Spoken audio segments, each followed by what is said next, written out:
Rồi, xin chào mọi người. Hôm nay mình sẽ giải đáp cho mọi người cái thắc mắc mà cái bọc ni lông mình có thể nấu cái gì. Cái bọc ni lông có rất là nhiều thứ rồi. Mọi người nghe là gạo bọc ni lông rồi đó, gạo giả bọc ni lông rồi. Hôm nay mình sẽ thử luộc trứng bằng bao ni lông xem có được hay không nha. Lúc nãy mình đã đóng cái này rồi, không? Đóng hai cái trụ trong đây, có hai cái cạc trong đây rồi. Cái cây này gác trong đây. Không. Chứ mình sẽ lấy nước đây. Đáng lẽ là mình sẽ không có sử dụng cái bếp ga đâu, mà do trời mưa quá, lúc nãy trời mưa to quá nên củi đã bị ướt hết rồi, nên mình không thể dùng củi được, nên mình đã sử dụng thay thế bằng cái bếp ga. Rồi mình đã chuẩn bị chai nước đây sẵn rồi, mình sẽ đổ chai nước ở đây. Đây mọi người cũng đã thấy nhiều cái clip ở trên đây, cũng đã nhiều người thử nấu trứng luộc bằng cái bọc ni lông này. Không, bây giờ mình cũng sẽ thử luộc trứng bằng cái bọc ni lông coi xem được hay không, hay là do mấy người đó có chiêu trò gì luộc được. Rồi, sẽ đổ nước vô. Thôi đổ hết luôn. Rồi, rồi mình đã sai nữa rồi. Rồi mình treo đây đỡ. Rồi mình sẽ lấy trứng cho mình coi nha. Lúc nãy mình đã mua trứng sẵn rồi.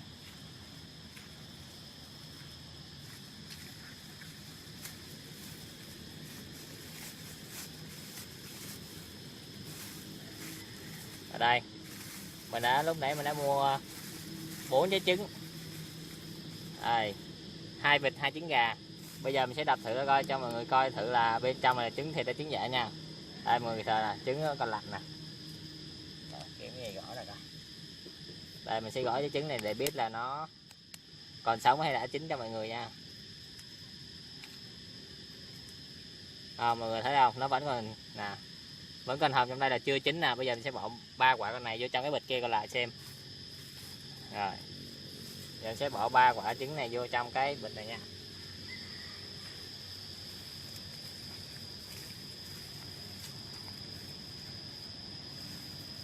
Rồi sau đó mình sẽ cột lại.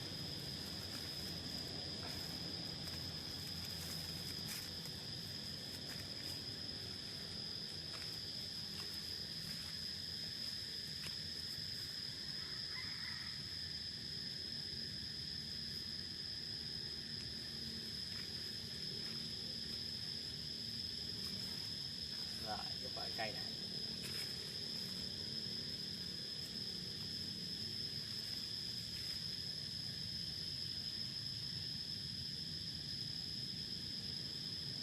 Đây, trứng luộc bằng 15. Rồi mọi người xem nha. Nếu như mà cái bọc ni lông là chịu được với ngọn lửa dưới đây thì nó sẽ luộc được nha. Nếu như mà không đúng á thì ngọn nước này sẽ dập tắt cái ngọn lửa dưới đây. Mọi người hãy chờ đợi xem lúc này nha.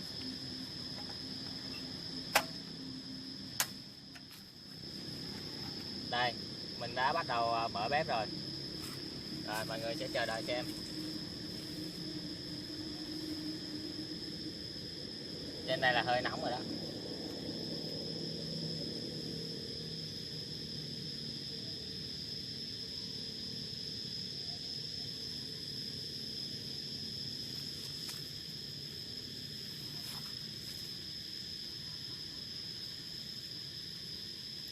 Càng ngày càng nóng mọi người ơi.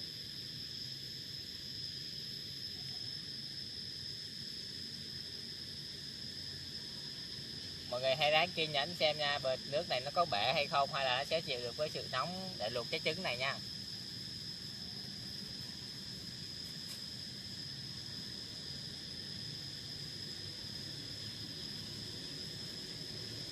Đó mọi người có thấy cái bịch nó đang dần teo lại rồi nha. Cái bịch đang dần teo lại rồi.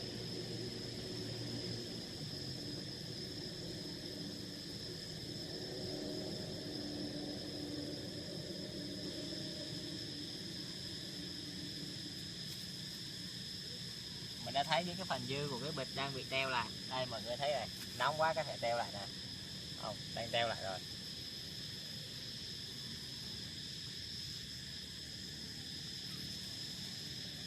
Coi số mọi người có nhìn thấy bịch đang teo không?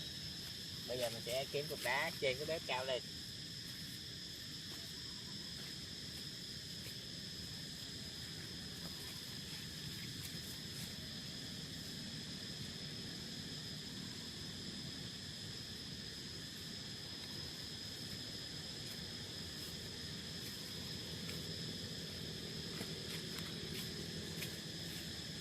Đây mình sẽ kiếm một cái bếp, chứ là cái bếp này cao lên chút nữa.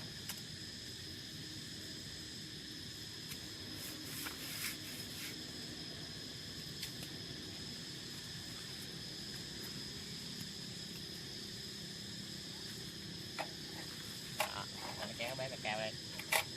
Rồi mọi người hãy chờ đợi nha.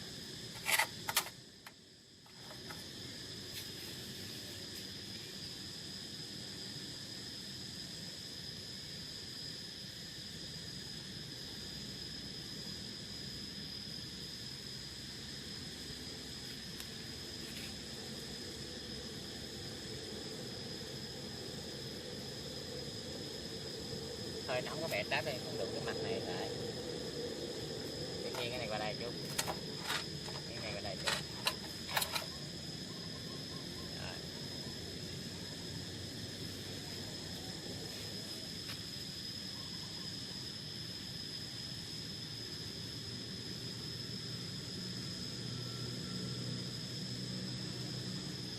Rồi mọi người thấy rất nóng nha. Rồi để tay phỏng luôn á. Bỏ tay là phỏng luôn á.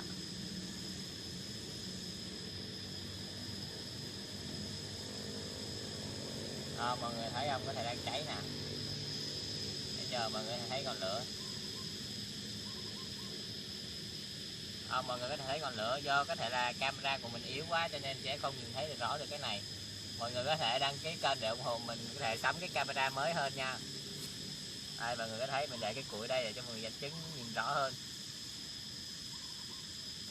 Mọi người hãy đừng tiếc một like của mình và hãy đăng ký kênh của mình để ủng hộ nha.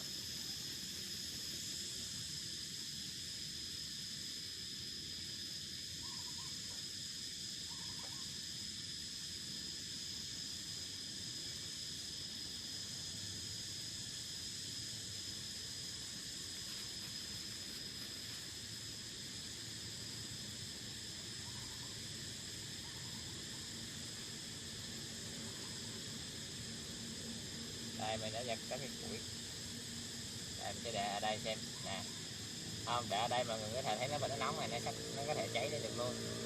Đây mọi người thấy ngọn lửa nha, nó rất sáng. Đó, càng ngày cháy càng to. Ở đây nó rất nóng. Nếu như bây giờ mọi người bỏ tay ở đây là có thể phỏng tay luôn á.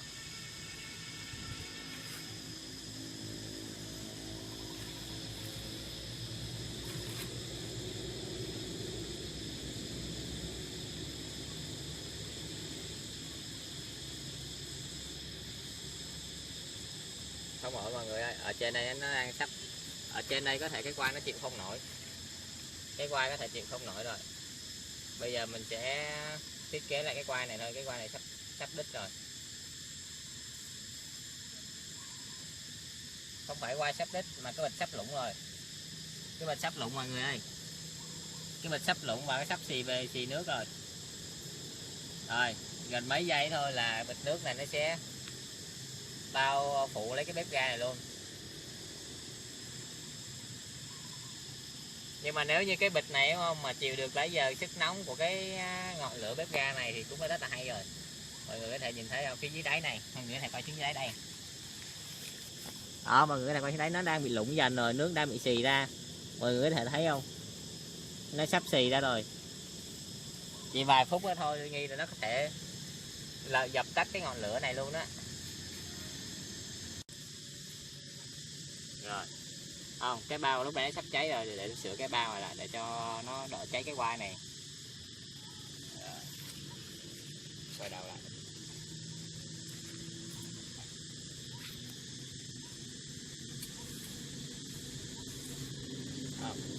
Khi tôi quay đầu cái bao này lại nè, mọi người thấy tôi đã sửa lại cái bao này cột cho nó cao lên chút để cho nó đỡ bị cháy cái quai này.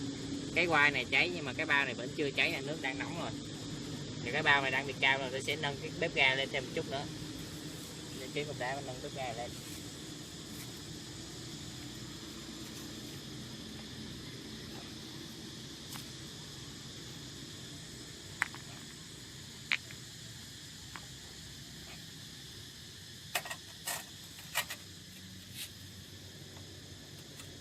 Không dựng thăng bằng được.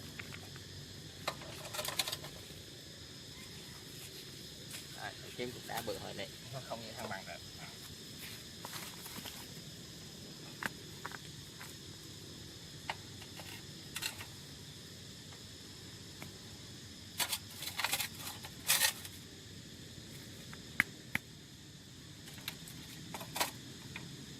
Đó, nó sẽ nâng cái bếp ga cao lên. Rồi.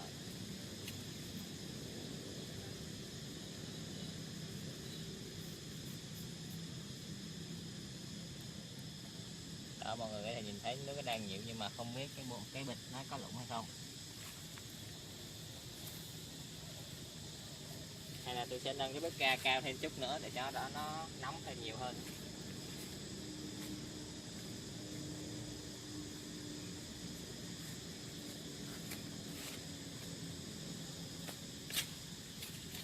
Rồi mọi người thấy là tôi sẽ nâng cái bếp ga lên nha. Bỏ mấy cái đá này ra. Đó. Đây. Đó. Ai da, quá nóng mọi người, quá nóng.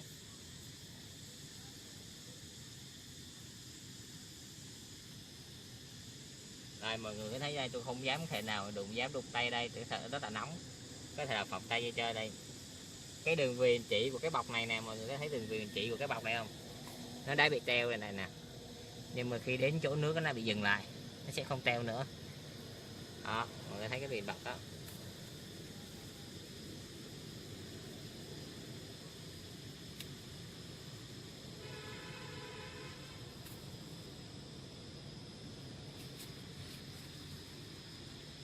Rồi mọi người ráng chờ đợi xem trứng có chín được trong cái bịch này không nha.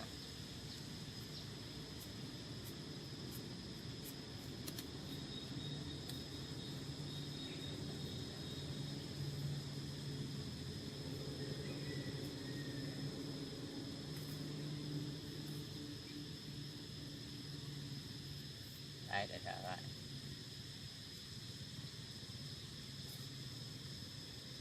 Nước nó đang hơi ấm ấm mà chứ vẫn chưa được đủ độ để nóng.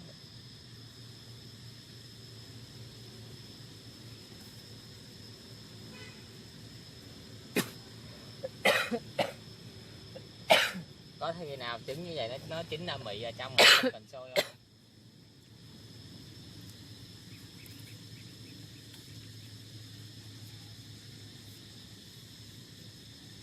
Nếu mắt thường mọi người có thể thấy hơi nóng nó đang phực lên trực tiếp vô cái bao này nhưng mà nó vẫn chưa xi nhê gì. Cái này chỉ với mắt thường mọi người nhìn thấy ra chứ ngoài khó có một cái camera nào mà thấy được cái hơi nóng của cái này mà bốc ra được.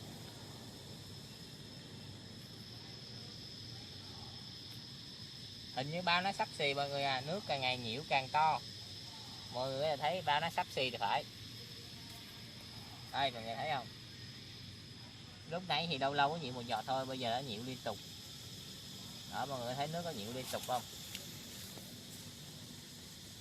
Đây, nước có nhiễu liên tục nè, mọi người có thấy ở đây không? Nhiễu liên tục luôn. Không biết có phải là báo đã xì không?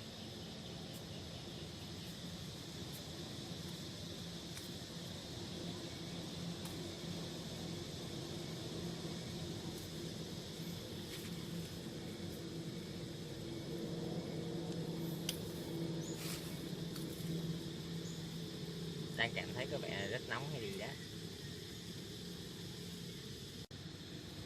Đây, mọi người có thấy cái bong bóng ở trong này không nè? Cái gì nè, trong đây này nó đang nổi dần dần lên rồi. Là nước có vẻ sắp sôi rồi hay gì á. Cũng cảm thấy đang nóng rồi. Đang nóng, mọi người có nhìn thấy cái gì đó nó đang nổi lên nè. Không, đây, bong bóng. Bong bóng nằm ở trong này. Bong bóng nằm trong rồi, hình như nó sắp sôi. Hoặc là cái này đang chín từ từ.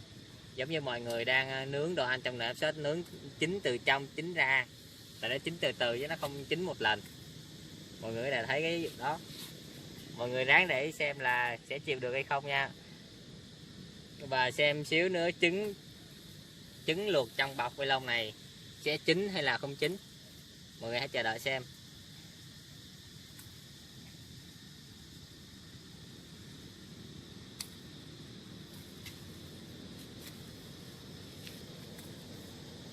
Rồi, ở bên này bọt quá trời luôn. Nè, không có này qua đây, đây này. Bọt rất là nhiều. Đây. Trên cái mép bao này bọt rất là nhiều. Đó, bọt trên mép bao rất là nhiều.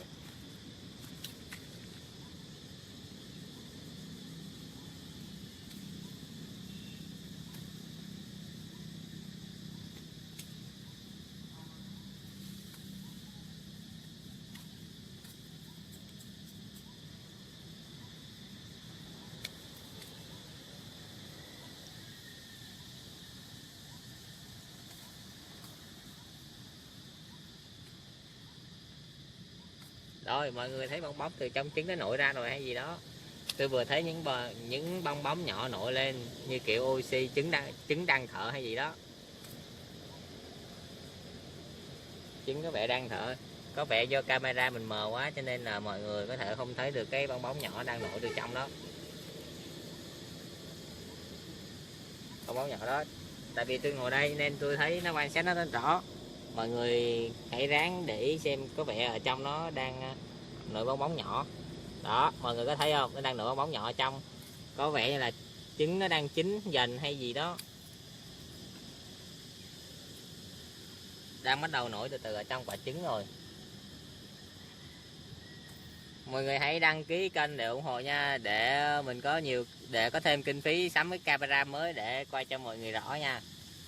Tại vì chuyện này mọi người có thể nhìn nó hơi mập mờ một xíu.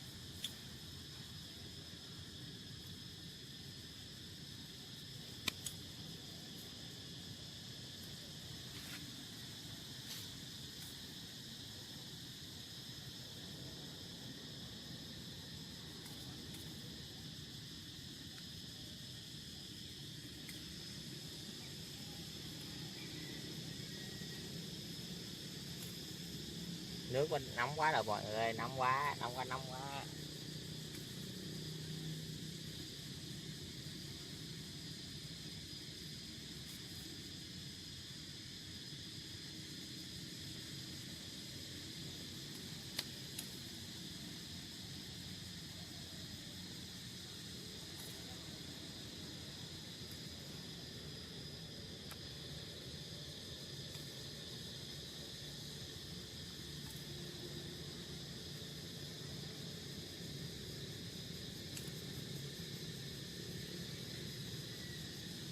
Bây giờ vẫn đang nổi bong bóng nhỏ nhỏ trong cái bịch rồi. Mọi người có thể thấy cái này, mọi người hơi nhàm chán, mọi người có thể quay camera qua kia, có thể là coi đá gà. Để tôi zoom camera to cho mọi người có thể nhìn thấy coi đá gà ở góc bên kia nha.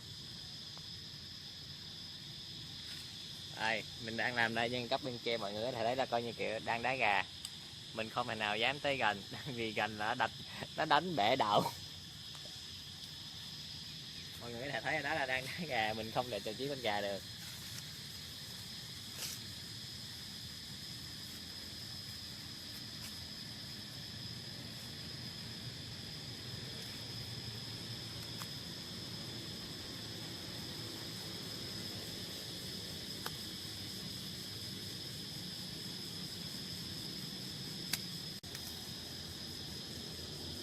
Rồi, mọi người các bạn thấy rồi đó, tôi đã làm nó bếp ga nó cao hơn một xíu. Tôi đã đôi cái bếp ga này cao hơn một xíu, mọi người có thể thấy, để cho nó gần lửa hơn được chút nữa.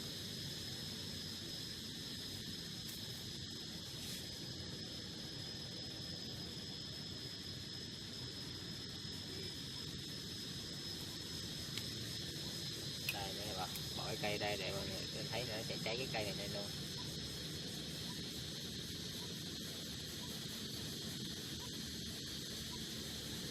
Cây này nó đã ướt rồi, nó cháy không nữa.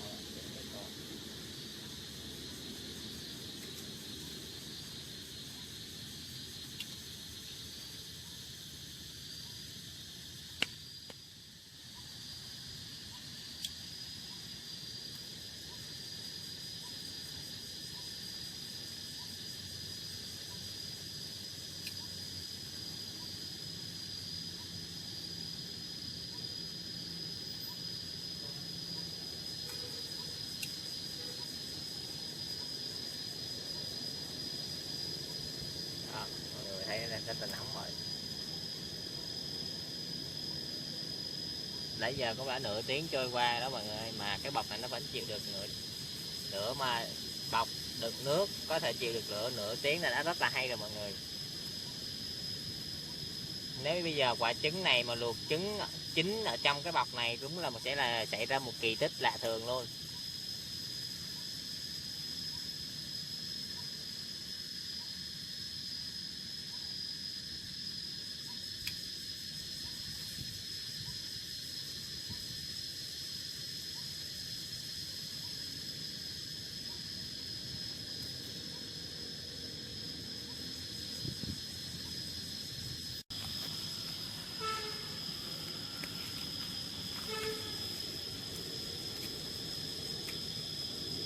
Rồi nãy giờ cũng đã 1 tiếng trôi qua rồi. Mọi người bây giờ theo tôi nghĩ là bây giờ tôi sẽ tắt bếp đi và mở quả trứng này ra xem ở trong có đã chín hay là chưa nha. Tại vì đã quá lâu rồi, 1 tiếng trôi qua rồi. Rồi bây giờ tôi sẽ tắt bếp. 1 tiếng đã trôi qua rồi. Mà cái bịch này nó vẫn chỉ xì từng giọt thôi chứ nó không có ào xuống mà để tôi dập tắt được cái bếp này. Bây giờ tôi hạ xuống.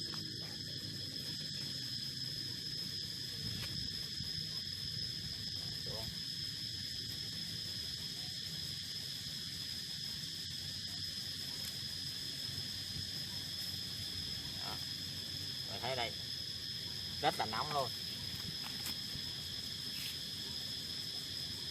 Đây, mọi người có thể nhìn nè, lúc nãy ở đây cái đường chỉ đã là không, đường chỉ nó bị cháy hết nè. Thì tôi sẽ khui trứng ra.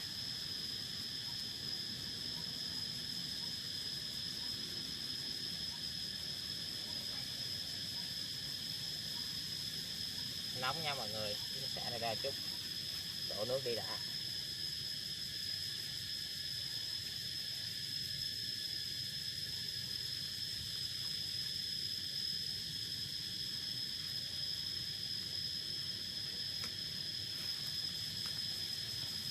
Tôi đã đổ ra rồi. Mọi người có thể nhìn thấy nè, mọi người có thể nhìn thấy là nó đang bốc khói là rất là nóng rồi. Tôi nghĩ ở trong có thể là chín rồi chứ không phải là không chín. Mọi người hãy đợi thêm một chút nữa nó nguội rồi tôi sẽ bóc ra nha. Rồi trong đây còn nữa không? Đây, để còn miếng nước tưới ở đây cho nó nguội.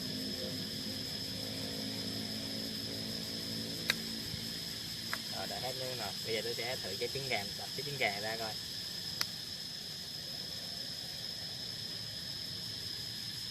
Rất là nóng nha mọi người, tôi sẽ lắc qua lắc lại đợi chút chứ bây giờ tôi lột liền luôn là sẽ khá là nóng. Ơi, tôi búng vô một cái có thể được rồi nè mọi người. Hình như là hồng đào thì phải mọi người ơi. Đây là trái trứng gà nha. Tôi sẽ lột ra và thử coi phải ở trong đây nó hồng đào hay là sao. Không phải đâu mọi người, nó chín rồi. Tôi sẽ bóc hết trái trứng này ra luôn.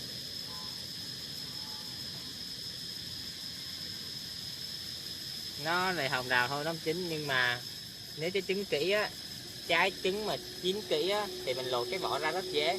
Nhưng cái này chưa có chín kỹ thôi. Mọi người lột vỏ ra nó còn dính cái miếng đồng trắng vô cái vỏ nè. Thấy không chứ? Mọi người thấy không? Nó chưa chín kỹ nhưng mà nó cũng đã chín rồi, khi mình lột ra nó sẽ dính lại thôi.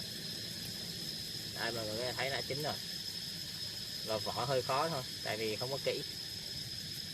Rồi bây giờ mình sẽ thử coi trứng luộc trong bọc ni lông nó sẽ ra sao nha. Đó, mình sẽ thử coi.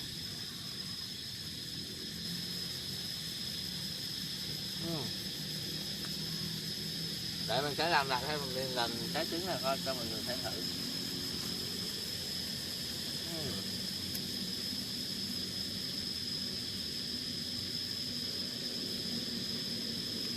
Nếu mọi người luộc cái này, trái trứng gà sẽ rất là béo ngay, tại vì mọi người luộc hơi chín thôi chứ chưa chín kỹ. Cảm giác nó thật là khó diễn tả. Mọi người có thể thử và cảm nhận được cái vị trứng mà nấu trong cái bọc mà chỉ trong 1 tiếng đồng hồ mà người nấu, cảm giác nó sẽ rất là khác lạ so với mọi người nấu trên nồi. Để còn miếng đó mình sẽ thử hết luôn.